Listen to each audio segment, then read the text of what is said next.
যেটা যেটা ন্যায়, যেটা ন্যায্য সেটাই হোক, তো সেটা শাস্তি পাক। অন্যায় যেটা হয়েছে সেটা ন্যায় পাওয়া যাক, আমরাও সেটাই চাই। আমি চাই যে একটা সঠিক জাজমেন্ট হোক। যে কোনো নারীর একটা নিজের একটা রেখা আছে, সেইটাকে যেই কোনো মানুষ যে কোনো ভাবে যদি সেটাকে লঙ্ঘন করে, তাহলে আমার মতে capital punishment is the only punishment which should be implied. Sanjay রায়ের বিরুদ্ধে যে মামলা হয়েছে, ডেফিনেটলি সর্বোচ্চ পানিশমেন্ট সেটাই আমি চাইবো।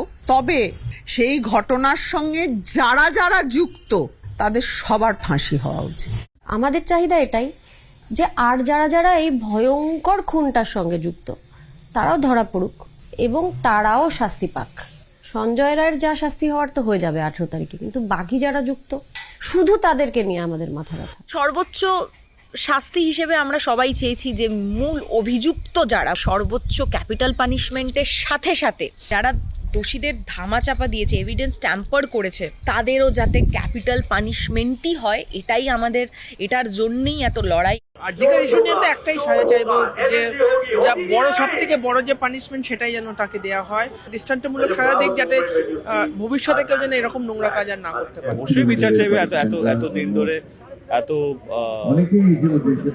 মাস ধরে যেটা আমরা সকলেই চেয়েছি। সবাই একটা জিনিসই চায় যে যারা এই অন্যায়টা করেছে বা যে এই অন্যায়টা করেছে তার শাস্তি হোক, দোষী যেন শাস্তি পায়। মানে এটা মানে আমরা চিরকাল ডে 1 থেকে বলে আসছি, আজকেও তাই বলবো।